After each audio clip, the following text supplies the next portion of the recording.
Amados, nós temos conversado sobre a visão da igreja e também sobre alguns ministérios. Apresentamos 2 ministérios domingo passado, vou apresentar mais 2 hoje. E assim, nós não estamos apenas apresentando os ministérios, nós estamos falando de que uma das essências da igreja é o serviço. A palavra ministério, ela é uma tradução de uma palavra no grego que significa serviço, tem a ver com diaconia, é um dos ministérios que a gente vai apresentar para você hoje. E essa é uma essência da igreja. Não é apenas que nós temos uma oportunidade de servir, essa é uma essência. Quando eu não estou fazendo parte de alguma obra, de algum projeto, me envolvendo, me doando, fica sempre um vácuo, fica sempre um probleminha aí, deixa sair por enquanto. Fica sempre alguma coisa faltando, porque nós temos uma essência de serviço, porque Jesus é servo, a igreja é o corpo de Cristo. Nós só somos igreja por causa de Jesus e por causa da essência dele em nós. E Jesus é o maior de todos os servos, ele foi o menor, né? Tornou-se o menor, porque quando ele chegou à cruz do Calvário, ali ele recebeu sobre ele o preço de todo o nosso pecado e de toda a nossa iniquidade. Pecado, um ato de transgressão, iniquidade, uma herança de transgressão que a gente recebe dos nossos antepassados até Adão. Então, Jesus não tinha pecado, e menos ainda iniquidade, nem podia ter, ele não herdou o pecado dos seus antepassados. Por isso que ele nasceu da palavra do Espírito Santo. Ele não poderia ter nascido da semente de José, ele precisaria ter nascido da semente do Espírito Santo, porque se ele tivesse nascido da semente de José, aí então ele seria pecador e herdaria a iniquidade de toda a raça humana desde Adão, do momento em que ele pecou. Mas Jesus, ele nasceu do ventre de uma Maria, e nasceu a partir da semente santa do Espírito Santo. E por causa disso é que ele não tinha nenhum pecado, ele não herdou nada, ele nasceu sem pecado, cresceu sem pecado. E como cada um de nós teve a oportunidade de pecar, mas decidiu não pecar, por isso ele é chamado segundo Adão. O primeiro Adão teve a oportunidade de não pecar e tomou a decisão errada e pecou. Jesus tinha a oportunidade de pecar e decidiu não pecar. E quando ele foi para a cruz do Calvário, ele foi para lá por causa minha, por minha causa, por sua causa, por causa de todo homem, de toda mulher, de toda a raça humana. E ele não tinha pecado algum. Quando ele morre e recebe uma carga, a carga do nosso pecado, a carga da nossa iniquidade, o que precisava acontecer era a morte, porque o salário do pecado é a morte, mas o dom gratuito de Deus é a vida eterna em Cristo Jesus, porque o salário do pecado é a morte, quem pecou deve morrer. Portanto, Jesus, quando recebe sobre si a carga do nosso pecado e iniquidade, a única coisa que poderia acontecer para que essa dívida fosse quitada seria a morte. Mas ele é o autor da vida, ele ressuscitaria ao terceiro dia.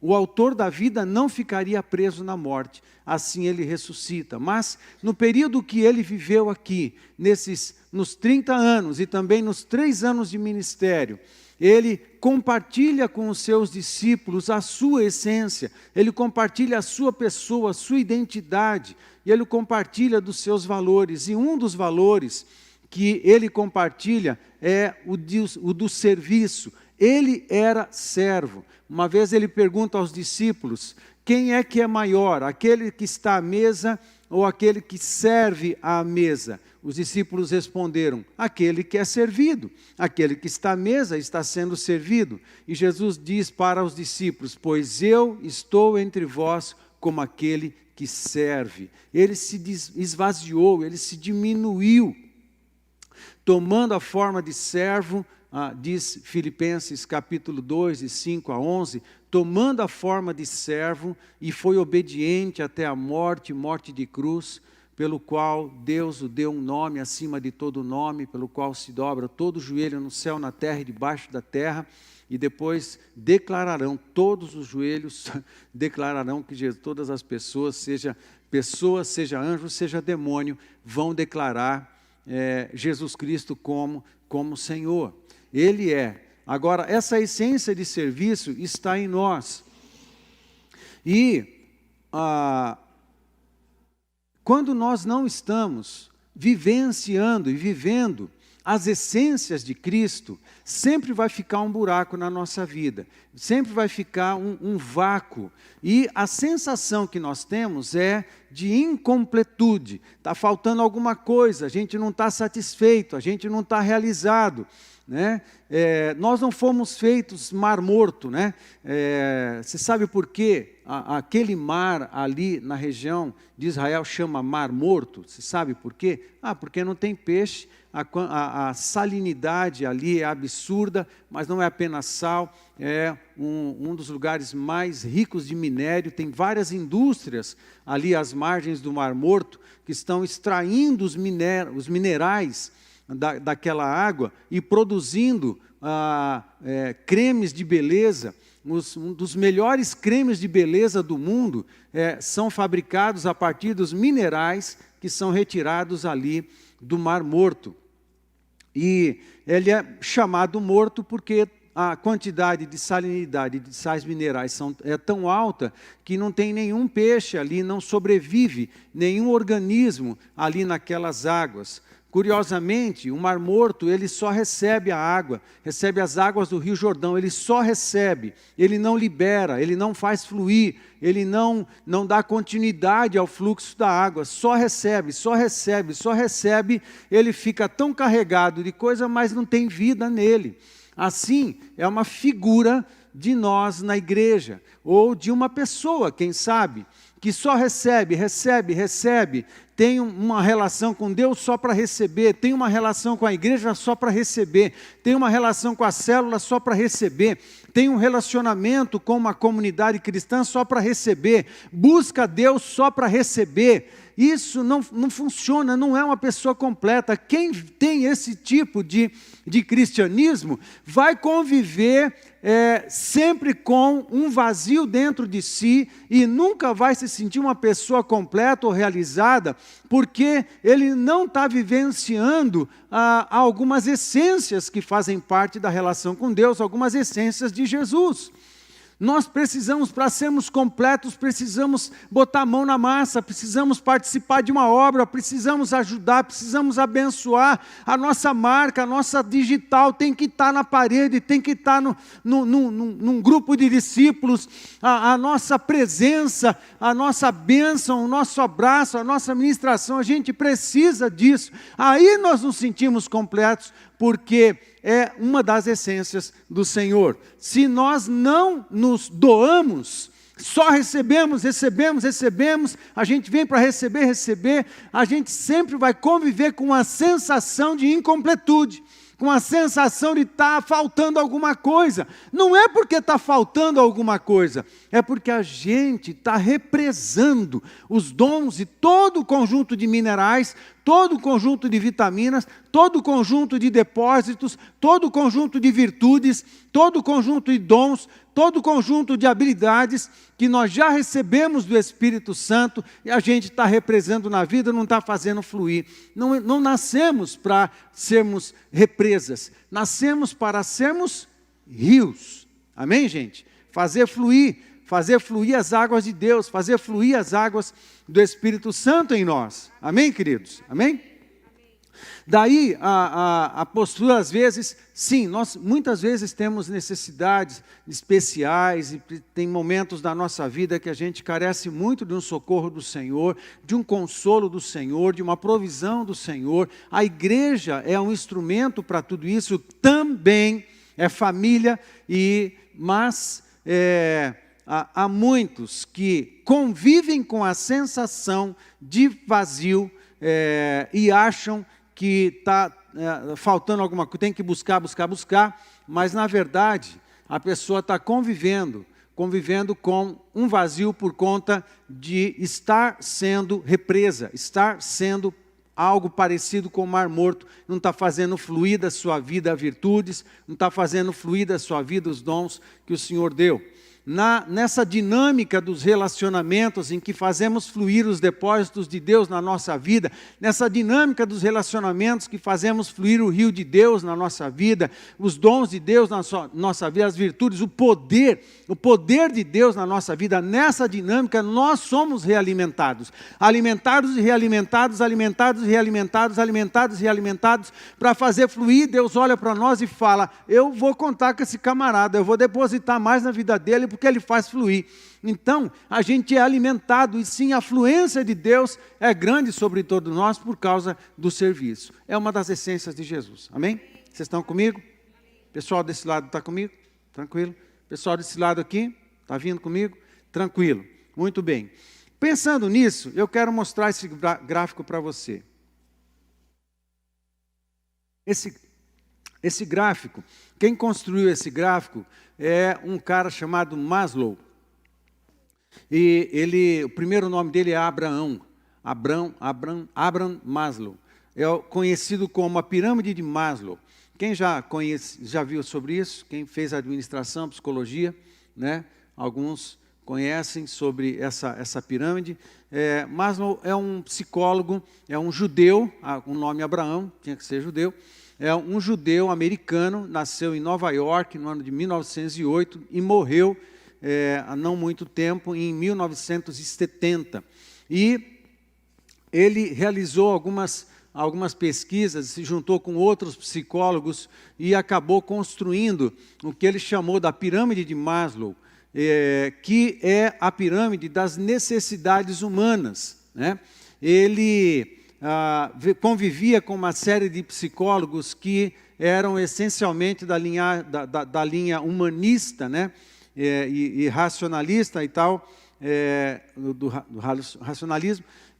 Mas a sua herança judaica sabia que o homem é um ser espiritual, ele tem uma espiritualidade, e a sua espiritualidade precisa ser suprida e também vivenciada nas inter-relações. Muito bem, então ele acabou conversando e desenvolvendo algumas teorias e criou essa pirâmide aqui que fala das necessidades básicas. E nessa pirâmide, você está vendo a parte de baixo, fisiologia, necessidades básicas do homem. A segunda faixa, de baixo para cima, a segunda faixa fala de segurança. Todos nós temos as necessidades mais básicas, e as mais básicas, têm a ver com as nossas necessidades fisiológicas. É dormir, é descansar, é comer, é se vestir, né?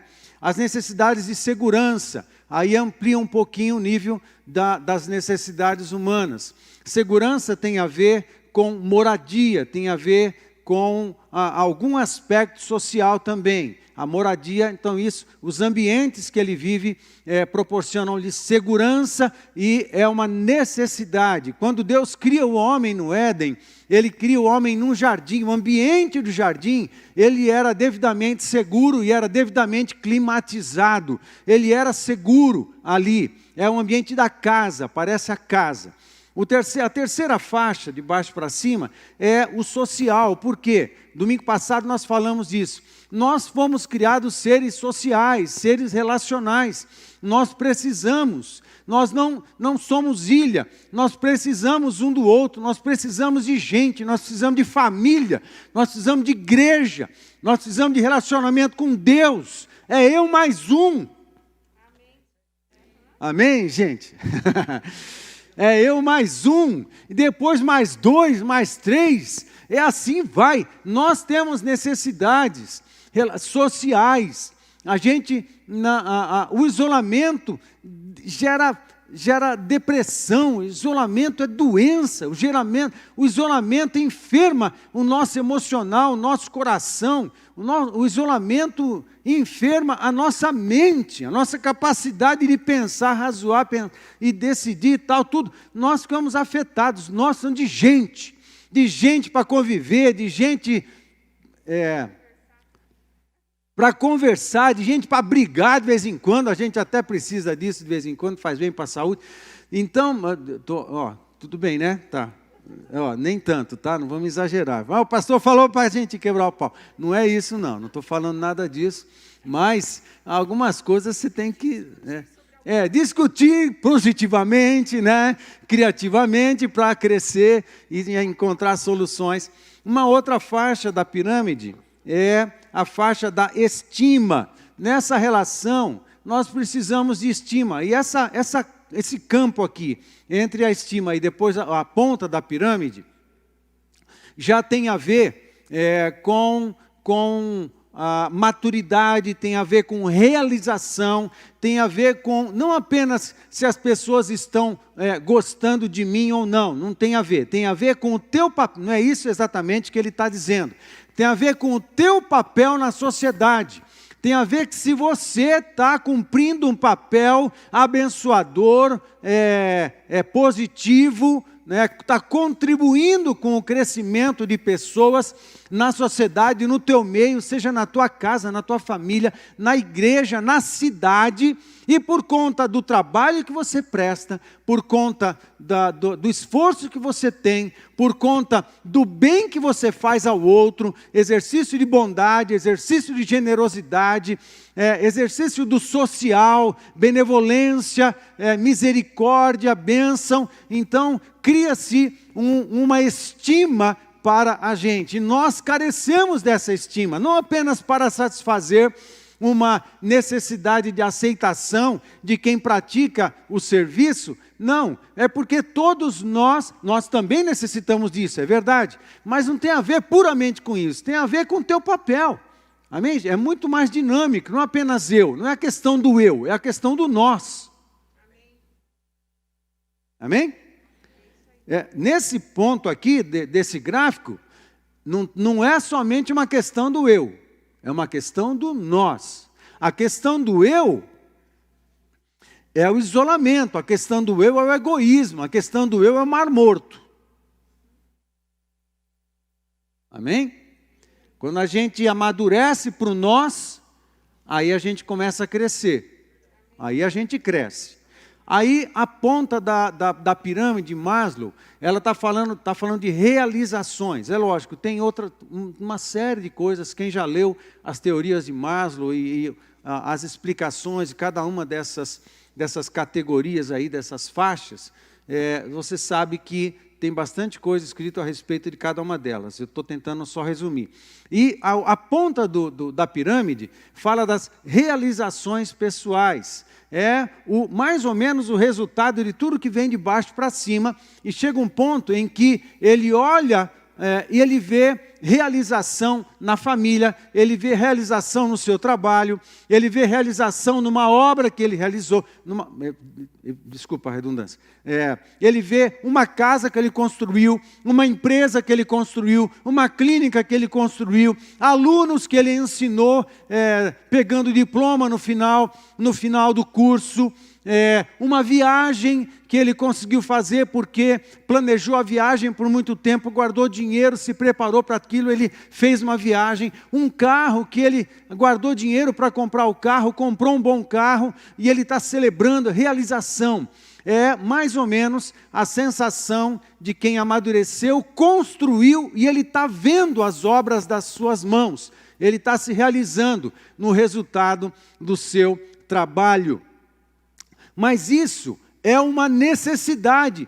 A ponta da pirâmide não é o desfrute, é uma necessidade. Ele está falando, essa aqui é a pirâmide das necessidades, ok? A ponta não é o bônus, ou o fruto, ou o resultado, não. Continua sendo necessidade. Eu e você, nós temos necessidade de desfrutar do resultado do trabalho das nossas mãos. Nós temos necessidade de construir algo. Nós temos necessidade de empreender. Nós temos necessidade de realizar projetos de vida, projetos no reino de Deus. Nós temos necessidades. de ter visão, de olhar para frente, de sonhar, de almejar, de visionar. Nós temos necessidade. Como que me vejo daqui 10 anos, daqui 5 anos? Você não precisa, pode se transformar uma carga pesada. Eu não sei, pastor, como é que eu vou estar daqui 5 anos? Não pode ser uma carga, mas você é uma pessoa que, para você ser completa, você precisa visionar o futuro. Você precisa ter planejamento. Você precisa estar vivendo a sua vida e levantar para trabalhar todo dia com alvos e com metas. Amém, gente? Alvos e metas. Daqui 10 anos, você gostaria de estar de qual forma? Então, começa a planejar, começa a trabalhar para se conduzir aonde você quer chegar daqui 10 anos. Que curso você quer fazer? Que casa você quer construir? Quantos cômodos? Quantas suítes? Que carro você quer ter? Quantos discípulos você quer ter?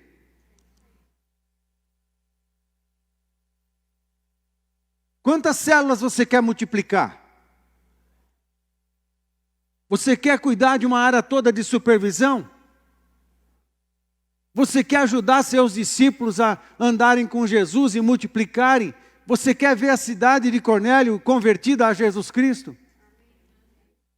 O que você quer? Não é apenas para a minha vida, mas eu sem os planos de Deus, sem o reino de Deus, eu também nunca serei completo. Porque carro, casa, fazenda, suíte, não importa, essas coisas, uma hora ou vai ficar para o anticristo ou vai apodrecer. Nós precisamos de planos que transcendem o tempo, que entrem na eternidade. E qual é a obra que transcende, que entra na eternidade? É a obra do reino de Deus. Eu tenho metas para cá. Sim, eu tenho. Eu e a minha família, nós temos.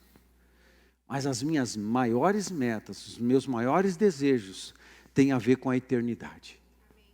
Eu me guio pela eternidade. Amém? Eu me guio pela eternidade. Ah, mas tem algum problema em desejar? Não, de forma alguma. Agora, essas coisas da vida aqui, elas te darão um pouco de conforto e um pouco de realização. Mas uma hora elas acabam. E você focar unicamente ou completamente em coisas que acabam, talvez não possa ser um bom negócio. Agora, quando você foca na eternidade, essas coisas não acabam. Isso me dá segurança, me dá firmeza, isso me faz seguir. Mesmo que a gente tenha, ou alguns de nós, eu não, mas alguns de nós tenham um trabalho muito chato. Mas se você tem uma meta, você levanta de manhã e você vai trabalhar feliz. Você está construindo alguma coisa, você tem a sensação de que você está construindo alguma coisa. Agora, se você levanta de manhã e você, é mais um dia, não sei, é só hoje e é só mais um dia. A tua meta é aquele dia. Isso é muito chato. Não vai funcionar muito bem. Você não vai ficar tão feliz assim. Você está construindo o que na sua vida? Então, a ponta da pirâmide também é uma necessidade. Ver o resultado do nosso trabalho é uma necessidade. Amém, gente? Vamos seguir. Mostra a outra pirâmide. Só para... É mais ou menos a mesma coisa. Eu não vou gastar tempo com essas outras. Passa a terceira. Muito bem. É uma outra ainda, dá mais detalhes. Pode passar outra imagem.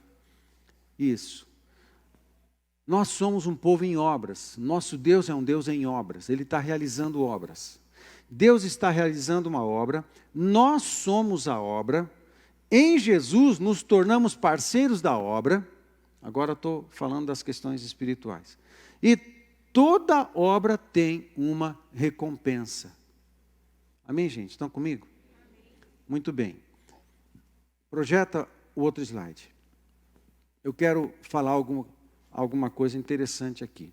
Uma coisa que o Maslow não considerou, embora seja judeu, mas ele não considerou devidamente Jesus como Messias e o lugar de Jesus nessa história toda. Se eu fosse construir uma pirâmide, ou ajustar, ou atualizar a pirâmide de Maslow, eu colocaria na base algo que eu não coloquei aqui, até podia ter colocado, mas não coloquei.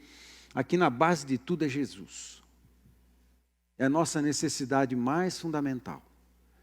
Antes da fisiológica, antes de tudo, nós somos o que somos por Jesus, existimos por Jesus, fomos criados por Jesus. Ele é o nosso Criador e nosso sustentador. Hebreus 1 fala que Ele é o sustentador de todas as coisas. Nós precisamos de Jesus. Em Jesus é que a gente é de fato completo. Mas aí, eu olho o seguinte, nas questões fisiológicas, Jesus me ensina a mordomia do corpo, a cuidar bem deste corpo que Paulo, em 1 Coríntios capítulo 6, fala que é o templo do Espírito Santo. Amém? É o templo do Espírito Santo. E a segunda faixa, que fala de segurança, segurança nós encontramos em Deus. Segurança emocional, segurança espiritual. Deus nos proporciona segurança, a nossa casa, mas a nossa família é uma casa, a gente tem uma casa para morar, graças a Deus. Todos moramos em algum lugar, né? Mas não é apenas a questão física, a questão relacional, a questão do ambiente que você está. E a família proporciona para nós essa segurança. A família de Deus gera essa segurança em nós, porque nós, na igreja de Cristo, nós temos o desafio de abençoarmos e cuidarmos uns dos outros. Amém, gente? Amém. Na terceira faixa, o social, a família de Deus, ela nos supre do social. É gente precisando de gente, gente precisa de Deus e gente precisa de gente. Amém?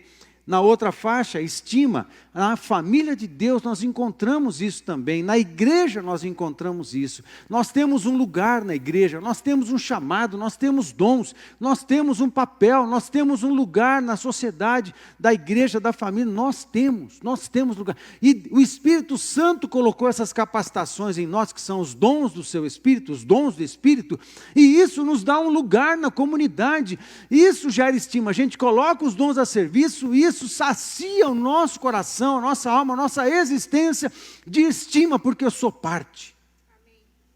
Amém, gente? Eu sou parte, nós precisamos nos sentir parte. Por isso, alguns, às vezes, têm uma certa dificuldade de se integrar, de se engajar, de se aproximar. Amado, se esforce, é muito importante. É muito importante. Cola na célula, cola em algum líder, não fica isolado, não fica longe não, você precisa se sentir, você é parte, mas você precisa se sentir parte, e não dá para construir isso no isolamento, no distanciamento, a gente constrói isso perto, a gente constrói isso vindo para a célula, a gente constrói isso se envolvendo no ministério, a gente constrói isso vindo nas reuniões, a gente constrói isso nos relacionamentos, e a gente constrói isso se envolvendo em projetos que abençoem pessoas. Amém? E, por último, a realização, a obra das nossas mãos. Nós todos estamos envolvidos numa obra da eternidade. Pode passar, por favor. Eu quero voltar isso, deixa aí. Eu quero ler alguns textos com você. A partir de agora, eu quero chamar sua atenção para alguns textos. Eu quero que você preste atenção, pense em obra. Veja como Deus pensa, a importância da obra, da realização de uma obra, né? E de nós envolvidos numa obra que está em andamento. Tá? Então eu quero tirar dos textos que eu vou ler essa percepção. Tá bem, gente? Vocês estão comigo, gente? Está frio hoje, né? Vamos lá. Deuteronômio 14, verso 29, o texto não vai aparecer lá, mas você preste atenção, porque a ênfase, antes disso, eu vou ler, Deuteronômio, antes disso, essa imagem vai ficar aí, porque tem a ver com isso aí, tá bom? Vamos lá. Deuteronômio 14, 29, diz assim: então virão o levita, pois não tem parte nem herança contigo, o estrangeiro, o órfão e a viúva, que estão dentro da tua cidade, e comerão e se fartarão, para que o Senhor, teu Deus, te abençoe em todas as obras que as tuas mãos fizerem. Olha que interessante. Primeiro que o capítulo 14 de Deuteronômio, eu não coloquei o capítulo todo aqui, mas deixa eu falar para você o contexto, para você entender no contexto, entender melhor o texto. O capítulo 14, dentre alguns assuntos que Moisés está tratando aqui, ele está falando nessa parte, está falando das ofertas que eram destinadas aos levitas, né? Os levitas eram uma tribo, uma das tribos de Israel, que eles eram responsáveis pelo ofício do tabernáculo. E eles é que cuidavam de toda a espiritualidade do povo, ensinar a lei, cuidar do tabernáculo, julgar questões no povo, interceder, fazer os sacrifícios. Então, os levitas e sacerdotes eram os filhos de Arão, que era da tribo de Levi também, e eles é que cuidavam dessas coisas. Na distribuição das terras, eles não ganharam um território, eles ganharam pequenas porções dentro de algumas tribos para eles morarem. Eram os pequenos lugares onde os levitas moravam. Como eles não produziam, porque o tempo integral deles era no cuidado das questões espirituais e do tabernáculo, então havia necessidade de sustentá-los. Assim, Deus dá uma ordem para as 11 tribos trabalharem e destinar pelo menos 10% de toda a sua produção para essa tribo. De maneira que, quando a tribo recebesse essa porção, eles ficariam supridos em igualdade com todas as demais tribos, né? 11 tribos, separando 10%, entrega tudo para a tribo de Levi, eles eram supridos. Eles ficariam com 10% a mais? Não, é porque, em geral, existiam o dízimo, entrega, holocaustos e tal, e os levitas também fariam as suas ofertas de holocausto ao Senhor em culto e adoração. Então ia ficar tudo igual no final das contas, muito interessante. E o que Deus está dizendo para todo o povo é o seguinte: se vocês cuidarem dos meus oficiais, se vocês cuidarem dos meus levitas, se vocês cuidarem da minha obra, eu vou abençoar a obra das mãos de vocês, porque eu quero que cada um cresça, amadureça e se realize na obra das suas mãos. Olha como Deus, isso que eu chamo a sua atenção, olha como Deus entende da importância disso, afinal é Ele mesmo que está fazendo essas coisas. Deus está atribuindo importância a todos nós, vemos o resultado do trabalho de cada um de nós, amém? Muito interessante. Veja que isso está em Deus, realizarmos coisas, construirmos coisas. Amém, gente? Amém. Vamos lá. Salmo 19:1, está escrito assim: os céus proclamam a glória de Deus, e o firmamento anuncia as obras das suas mãos. O universo está em andamento. A construção ainda está em movimento, nós fazemos parte disso. A história ainda está sendo escrita, a história da humanidade ainda está sendo escrita. E nós não somos apenas agentes passivos nisso, nós nos tornamos agentes ativos, principalmente quem está com Jesus Cristo. Salmo 90, verso 17, diz assim: seja sobre nós a graça do Senhor nosso Deus, confirma sobre nós as obras das nossas mãos. Sim, confirma a obra das nossas mãos. É o salmista falando: sim, Pai, eu quero que o meu trabalho tenha resultado, e eu quero que o resultado do meu trabalho glorifique ao Senhor, e o Senhor se agradando de toda a obra do meu trabalho, ó Deus, confirma isso, para a gente, todo mundo saber que o Senhor está sendo glorificado em tudo isso, e eu estou acertando no alvo do negócio, amém? Salmo 92:4, pois me alegraste, Senhor, com os teus feitos, exultarei nas obras das tuas mãos. O que o salmista está dizendo é o seguinte: eu reconheço que Deus está em trabalho, Deus está realizando uma obra, eu quero entrar nisso, eu quero perceber o que é que Deus está fazendo. O que é que Deus está fazendo na tua família? Ajuda ele. O que é que Deus está fazendo no teu casamento? Coopera com ele. O que é que Deus está fazendo na tua vida, na tua juventude? No teu coração, na tua alma? Coopera com ele. O salmista está dizendo, eu quero contemplar o que Deus está fazendo. Eu quero perceber o que Deus está fazendo. E quando a gente entende o que Deus está fazendo, eu me voluntario e me torno um parceiro. Eu entro numa obra que tem valor eterno. Amém? Olha como isso é importante. E tem tantos textos. Isaías 53, verso 11. Ele verá o fruto do penoso trabalho. Isaías 53. Você sabe que Isaías 53 é um dos textos proféticos mais messiânicos de todo o Antigo Testamento. Praticamente no capítulo 53 de Isaías, o profeta descreve Jesus, pinta um quadro de Jesus como se ele estivesse olhando Jesus na cruz do Calvário e escrevendo. Olhava Jesus e escrevia. Olhava Jesus e escrevia. Parece que ele está olhando e descrevendo o que está vendo. Isso é coisa linda, olhos de profeta, do grande profeta Isaías. Aí ele está falando, ele verá o fruto do penoso trabalho de sua alma e ficará satisfeito. Ele está falando de Jesus. Não está falando do profeta e nem de ninguém do povo. Ele está falando de Jesus. Ele verá o fruto do penoso trabalho de sua alma e ficará satisfeito. O meu servo, o justo, com o seu conhecimento, justificará a muitos, porque as iniquidades deles levará sobre si. Na cruz do Calvário. Até Jesus, quando olha para mim e olha para você, ele olha para você e ele dá um sorrisinho assim, de satisfação, e fala assim, ô pai, olha lá o resultado do nosso trabalho. Amém? Amém.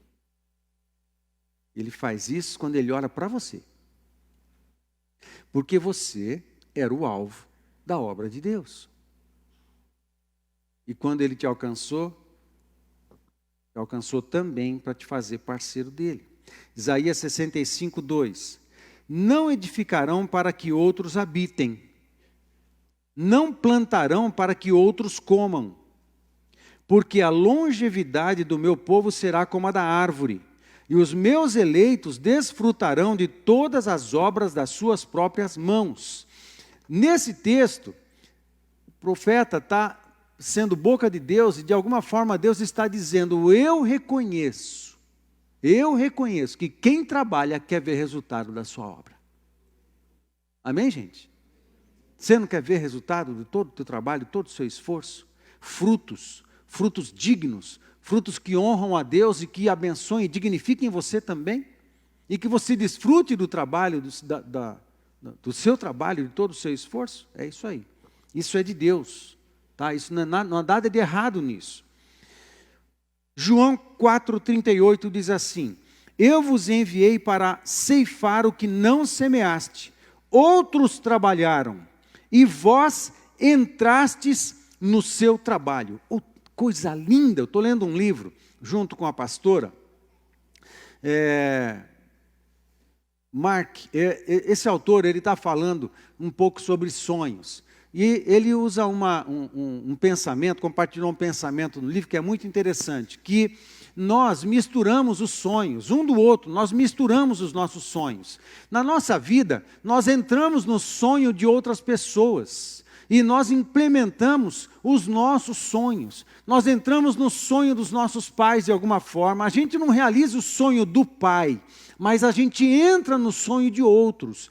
Por exemplo, eu sou de alguma forma resultado de um sonho e oração dos meus avós. Meus avós, meu avô Pedro, por exemplo, ele se converteu aqui no interior de São Paulo, perto de Botucatu. Ele era administrador de fazenda, há muitos anos atrás, se converteu porque um missionário passou na fazenda, e depois que ele se converteu, ele passou a evangelizar toda a família, e ele, como autodidata, só sabia ler rudimentarmente qualquer texto, e ele começou a ler a Bíblia, cresceu, aprendeu, se transformou num poeta, num autodidata, escreveu muitas poesias lindas. Nós nos juntamos em família para juntar as poesias dele, e algumas nós transformamos numa apostila, num pequeno livreto de poesia. Lia muito, tremendo pregador, evangelista de mão cheia, e ele foi o primeiro cristão ali de toda a família, até que, por amar a Deus, amar Jesus, amar a igreja, amar a palavra de Deus, ele clamou pela consagração de todos os seus filhos. Quando eu tive o chamado pastoral, eu tenho absoluta certeza de que eu, de alguma forma, era também resposta de oração dos meus avós, resposta de oração dos meus pais. Quando eu entrei no pastorado, os meus avós se realizaram. De alguma forma, eu entrei no sonho deles. E eu fiz parte. Eu não tenho um sonho isolado. Os nossos sonhos se misturam. O meu sonho entrou nos sonhos da Cecília. Os sonhos da Cecília entraram nos meus sonhos. E assim a gente se mistura. Da mesma forma, a gente entra na obra do outro, a gente está realizando uma obra. Nós nascemos 2000 anos depois de Jesus Cristo, algo já está em andamento, uma obra já está sendo realizada. Nós nascemos na nossa geração, e nós na nossa geração entramos numa obra que está em execução há 2000 anos. Amém? Portanto, isso é tremendo. A gente entra na obra dos outros. O que é que Deus está fazendo? A geração que veio antes de nós trouxe até esse ponto. E eu, na minha geração, tenho a responsabilidade de dar andamento e ajudar a geração seguinte a seguir vitoriosa, a seguir vigorosamente para cumprir os planos de Deus na humanidade até que Jesus volte. Amém? Talvez Ele volte até na nossa geração. A gente entra no trabalho dos outros, um ministro entra no trabalho do outro, um pregador entra no trabalho do outro, um mestre, um pastor entra no trabalho do evangelista. Quem está entendendo o que eu estou falando? Um pastor entra no trabalho do evangelista, aí o mestre entra no trabalho do pastor, um profeta entra no trabalho do pastor, um apóstolo entra no trabalho do reino de Deus, e a igreja entra no trabalho apostólico. Um entra no trabalho do outro, a gente se abençoa mutuamente, se soma, e contribui para o crescimento. A gente se soma um com o outro, a gente vai misturando os nossos chamados. Por isso, na igreja acontece isso muito. Um é mestre, outro é profeta, outro é evangelista, e a gente, no conjunto, é que a gente é forte, no conjunto é que a gente parece Jesus. Amém? E assim a gente segue. Muito bem. 1 Coríntios 3:8. Ora, o que planta e o que rega são um, e cada um receberá o seu galardão, segundo o seu próprio trabalho. Outro texto que confirma o conceito de Deus a respeito disso. Um planta, outro rega, você sabe a continuidade do texto. Mas quem dá o crescimento é Deus. Todos somamos e nos tornamos parceiros de Deus na obra que Ele está realizando. 1 Coríntios 9:1. Não sou eu porventura livre? Não sou apóstolo? Não vi Jesus nosso Senhor? Acaso não sois frutos, falando do povo de Corinto, acaso não sois fruto do meu trabalho no Senhor? Pessoas são resultado de trabalho. Amém, gente? No reino de Deus, o nosso alvo são pessoas. A nossa matéria-prima são pessoas. Amém?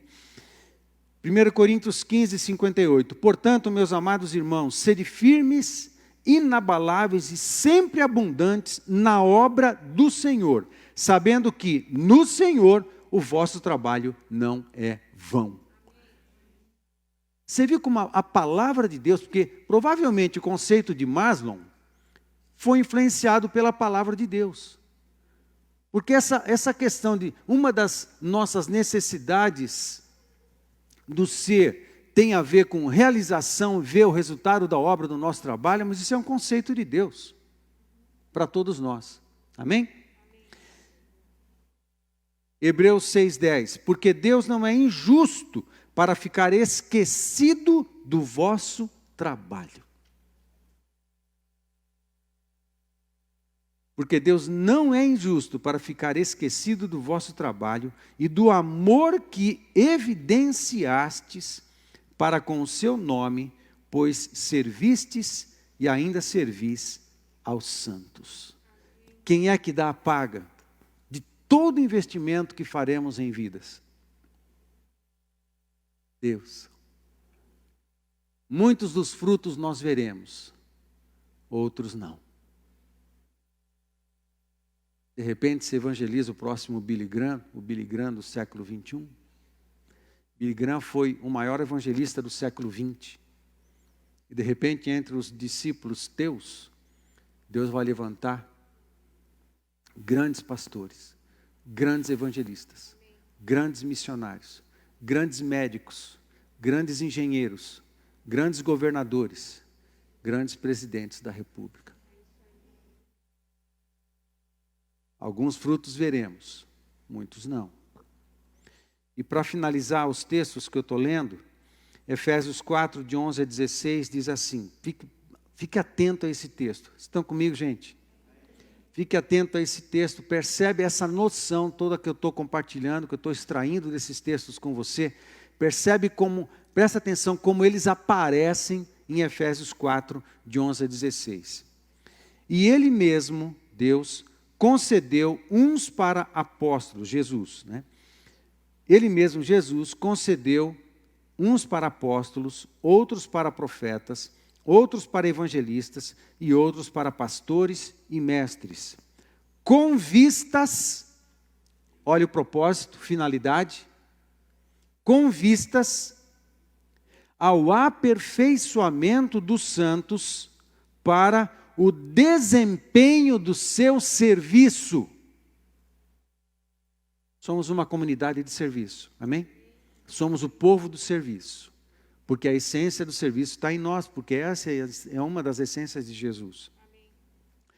Para o desempenho do seu serviço, para a edificação do corpo de Cristo. Todos nós. Até que,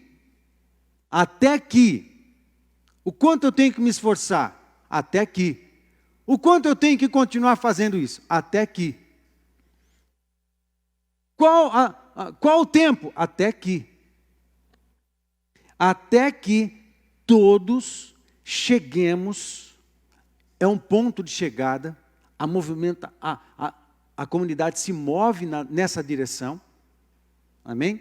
Até que todos cheguemos, não chega sozinho, a comunidade tem que chegar junto. Amém, gente? Amém. Por isso, o teu papel é fundamental. Até que todos cheguemos à unidade da fé. Unidade da fé. Amém. Não divisão da fé. Não fé quebrada, relacionamentos quebrados e rompidos. Unidade. Amém.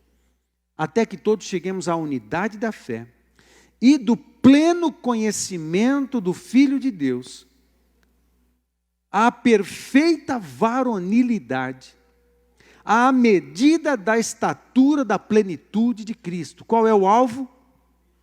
Cristo ser formado em nós. Qual é o grande alvo?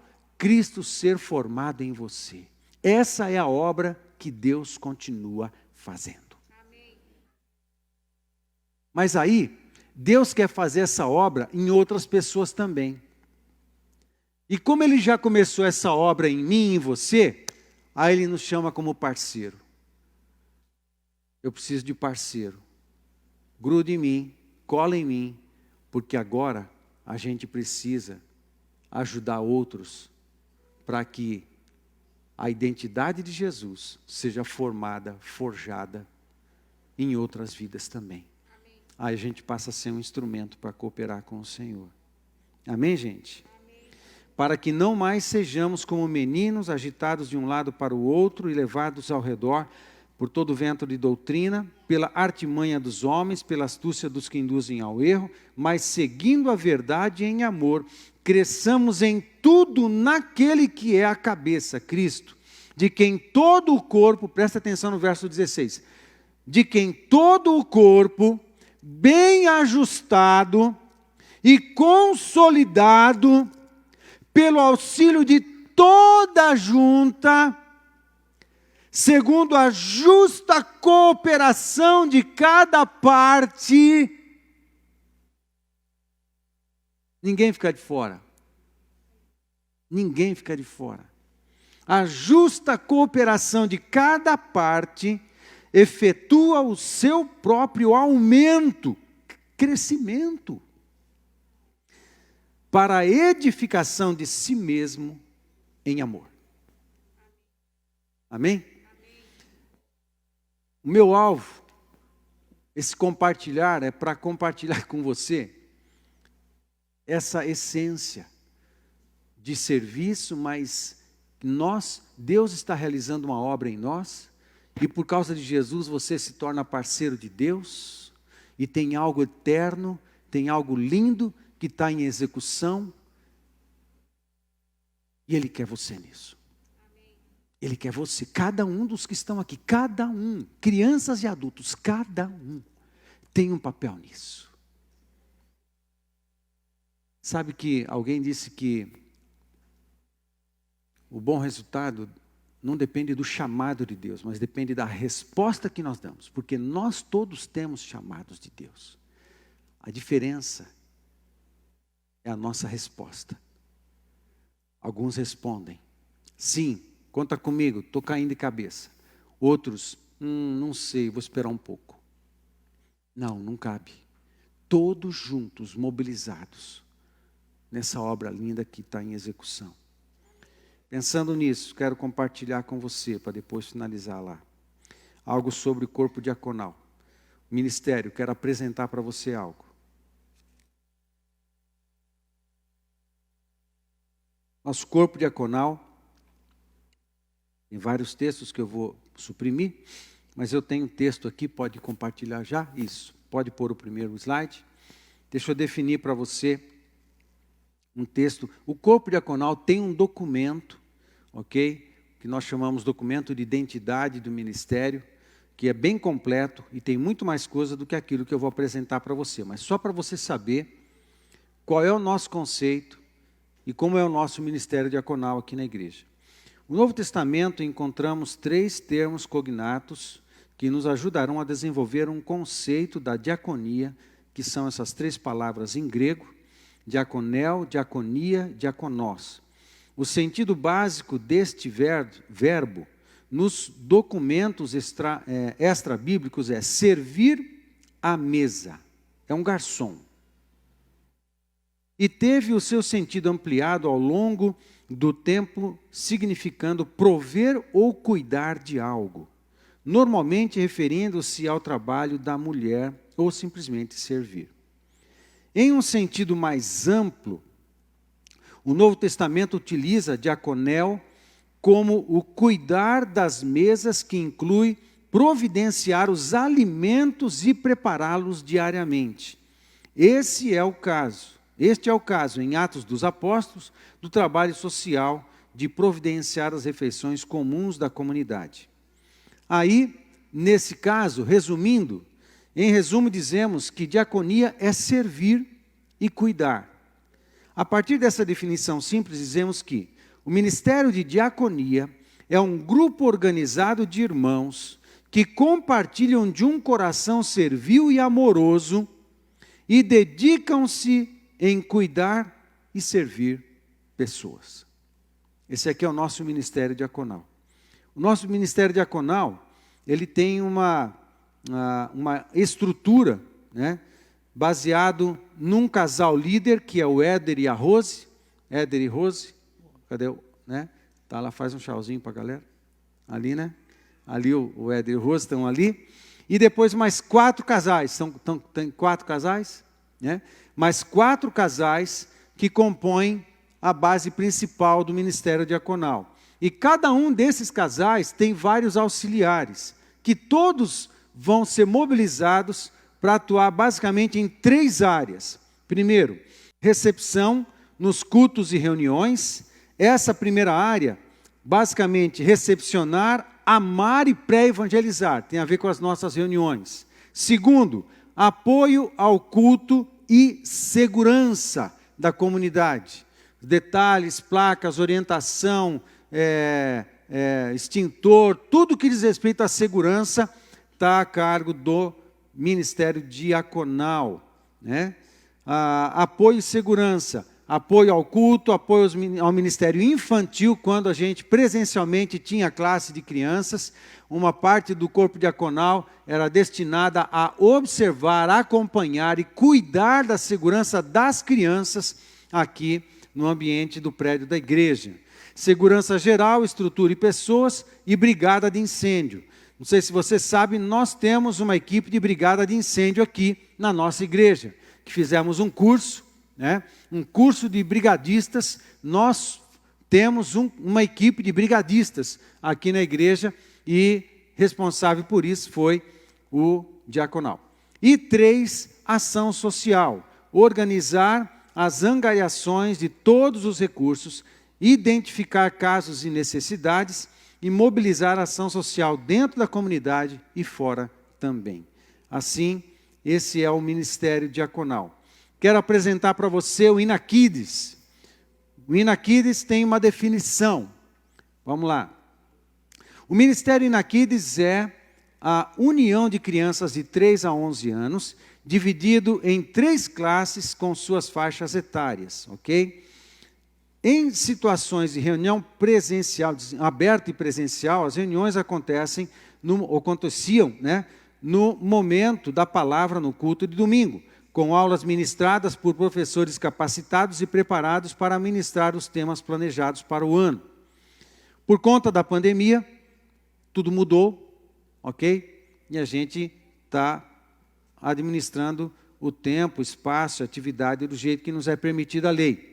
A missão do Ministério Inakides: ensinar a palavra de Deus de forma clara, objetiva e lúdica, ajudando as crianças a desenvolverem conhecimento, intimidade e amor a Deus, contribuindo com a formação moral cristã desde a infância, para que as crianças cresçam em estatura, sabedoria e espiritualidade como cidadãos do reino de Deus. Essa é a missão do Inakides. A nossa visão do Inakides: tornar as crianças apaixonadas por Deus para que busquem ser mais parecidas com Jesus e sejam luz onde estiverem. Os valores do ministério infantil são a criança como prioridade, ensino bíblico relevante e criativo, lugar de segurança e cuidado pastoral e compromisso da equipe e valores, né? Compromisso da equipe e cumprindo, vivenciando os valores todos que a gente compartilha. Hoje, amado, deixa eu falar para você os temas de 2021. Esses temas estão sendo trabalhados e tem conteúdo sendo produzido para esses temas todos aí. Desde fevereiro até dezembro, esses diversos temas dentro de uma base. A Bíblia me ensina a obedecer. E em cada um dos meses tem uma série de temas que são oriundos dessa base. A Bíblia nos ensina a obedecer. E cada um desses temas vem sendo desenvolvido a cada mês até o mês de dezembro. E esse conteúdo não dá para ministrar nos momentos de culto, porque nós não temos mais sala de criança. Mas esse conteúdo transforma-se num material didático que pode ser utilizado nas nossas reuniões de célula. Quando nos reunimos em células quintas-feiras, esse material é disponibilizado para as crianças. Mais ainda, o Ministério Inakides, ele também produz vídeos, esse material tudo em PDF. Portanto, o Ministério Infantil, ele produz esse conteúdo e distribui para os líderes de célula, que distribui para as suas células, para ajudar os pais na educação cristã dos seus filhos. Ok? Por quê? Porque a principal responsabilidade de educação cristã para as crianças é dos pais. Ok? E não é da igreja, a principal. A igreja contribui, a igreja cria conteúdo para te ajudar e te abençoar, mas a responsabilidade de educar na vida cristã é do papai e da mamãe. Amém? A família não pode franquear isso para a igreja, não pode franquear isso para a escola, não pode franquear isso para o governo, não pode franquear isso para os amigos da rua, não pode franquear isso para ninguém. A família é que educa, a família é que cria, a família é que ensina os valores e valores cristãos para os filhos. Amém? Portanto, a igreja cria esse conteúdo e disponibiliza para os pais. Você fala com o teu líder se você não tem, e assim papai e mamãe pode usar esse material e pode sentar com os teus filhos em casa, pode assistir um vídeo, pode pegar esse material escrito e pode ministrar na vida dos teus filhos. Amém, gente? Amém? Eu quero finalizar num pequeno resumo, finalizar da seguinte forma. Meu querido, o homem foi criado com muitas necessidades, mas uma das necessidades, todas elas são supridas em Jesus e na comunidade. Em Jesus e na comunidade. Mas o pico da pirâmide das necessidades, segundo Maslow, tem a ver com realização. E tem a ver com você contemplar e ser grato pelo trabalho que você realizou. A palavra de Deus compartilha conosco que esse conceito de realizar uma obra e depois se alegrar com o resultado da obra é em Deus, está em Deus isso. Para mim e para você, eu convido você, meu querido, a avaliar teu coração, se você é parte de algo que está em execução. Você é parte de uma construção, porque você não foi criado para ser mar morto, você foi criado para ser rio. Você não foi criado para ser um espectador, você foi criado para ser um construtor. Você não foi criado para vir à igreja assistir o culto semanalmente, você foi criado para fazer parte de uma obra linda e maravilhosa que tem a ver com a implantação do reino de Deus em pessoas, em famílias e a cidade. Você é parte disso. Você é parte disso. Eu convido você a avaliar como tem sido o teu cristianismo. Porque se a gente não tiver envolvido numa obra que tenha alvos dignos do reino, que tenha metas dignas do reino, que tenha valores para a eternidade, a gente vai conviver a vida toda com um grande buraco dentro, e a gente sempre vai virar mar morto, vai querer sempre para nós, venha, o que está me faltando, o que está me faltando, o que está me faltando. Talvez o que esteja faltando é você virar rio. Talvez o que esteja faltando seja você se disponibilizar, seja você servir, seja você sair de espectador para construtor, para realizador. Eu lembro da história de uma mulher que foi aconselhada por um psicólogo, um psiquiatra, que estava em profunda depressão, e dentre as diversas recomendações que ele deu para essa mulher, ela falou: a senhora tem vizinhos? Sim. E os seus vizinhos, eles estão tendo uma vida maravilhosa ou têm problemas? Ah, meus vizinhos têm problemas. E uma das receitas que o doutor deu para ela foi pensar em fazer algum bem, algum ato de bondade, algum ato de amor gratuito para os seus vizinhos. E ela obedeceu o médico. E ela preparou um bolo e foi oferecer para o seu vizinho. No final das contas, depois de um mês, ela voltou ao médico e ela contou a história de que aquilo produziu uma grande mudança no seu coração. Essa interação e o ato de abençoar, a experiência de ser bondosa, a experiência de repartir algo, a experiência de abençoar alguém gratuitamente, começou a encher o coração dela de alegria, o coração dela de satisfação. Ela teve a oportunidade de desfocar do seu problema, desfocar da sua tristeza, desfocar do seu lamento e focar no outro. Amém?